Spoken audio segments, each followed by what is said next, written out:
पुढच्या बातमीकडे वळूयात। ठाकरेंची अवस्था पिंजरा चित्रपटाच्या मास्तरासारखी असं म्हटलंय खासदार नरेश म्हस्के यांनी। राहुल गांधींच्या प्रेझेंटेशन दरम्यानच्या ठाकरेंच्या आसन व्यवस्थेवरून शेलारांनी देखील टीका केलेली आहे। तर दिल्लीमध्ये कोण बूट चाटतं सर्वांना माहिती, किशोरी पेडणेकरांनी हे उत्तर दिलंय।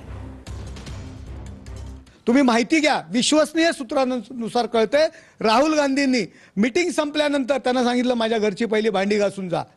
त्यांनी हे सांगितलं हो मी भांडी घासतो पण माझा फोटो काढू नका। माहिती घ्या, खात्रीलायक सूत्रांनुसार आम्हाला कळतंय। राहुल गांधी कोणाला म्हणाले? संजय राऊतांना म्हणाले माझ्या घरची भांडी घासून जा, आणि भांडी घासून झाल्यानंतर पिता पुत्रांना त्यांनी बाहेर काढलं।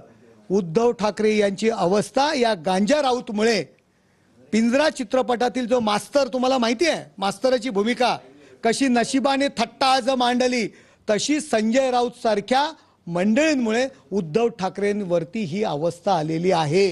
दिल्लीत कोण झुकतंय, काय करतंय, कोण चाटतंय ते सगळं दिसतंय।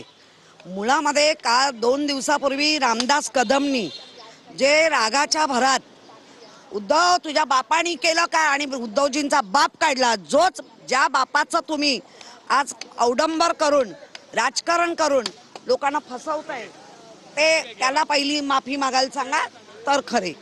अरे त्या मस्केला सांग,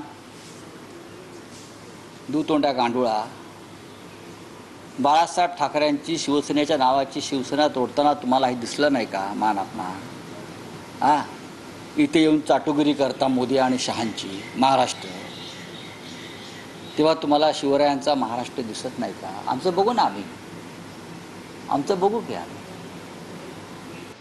याच्यावर त्यांनाच भूमिका घ्यायला लागेल। मला कुठे बसवलं आणि मला का बरोबर घेतलं नाही आणि मी बाजूला का नाही, या सगळ्यावर शहाणपण उद्धवजींनाच आणि त्यांच्या पक्षाला सुचू अशी अपेक्षा आहे। पण मी नक्की हे म्हणेन, उद्धवजी यांना 6व्या रांगेत बसवणं हा काँग्रेसने एका अर्थाने केलेला महाराष्ट्रातल्या मराठी माणसाचा अपमान आहे, आणि म्हणून तो अपमान उद्धवजी सहन करू शकतील, पण आमच्या मनामध्ये त्याची वेदना आहे, दुःख आहे।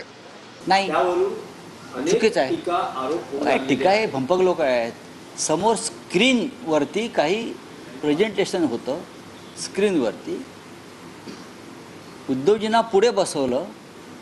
उद्धवजीचं म्हणणं पडलं की स्क्रीनच्या समोर बस आपण सिनेमा बघतो तर ते थोडं त्रास होतो पाहताना किंवा नीट दिसत नाही।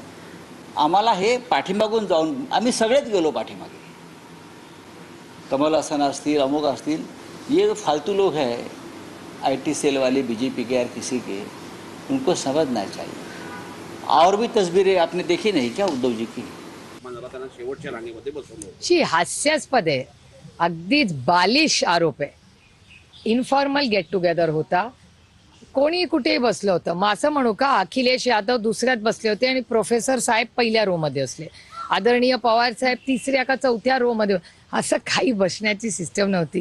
तो काही प्रोटोकॉलचा कार्यक्रम नव्हता। आम्हाला सहकुटुंब आम्हाला एकत्र जेवण्यासाठी बोलवलं होतं। तो काय सरकारी कार्यक्रम नव्हता, ती एक कार्यक्रम होता। आणि मला विचाराल तर उद्धवजी सगळ्यात चांगल्या सीटमध्ये बसले होते, कारण का त्या स्क्रीन पासून अंतर ठेवून बरोबर मधली सीट उद्धवजींची होती। त्याच्यामुळे उद्धवजी सगळ्यात चांगल्या जागेवर बसले होते, कारण का त्यांना व्यवस्थित तो स्क्रीन दिसत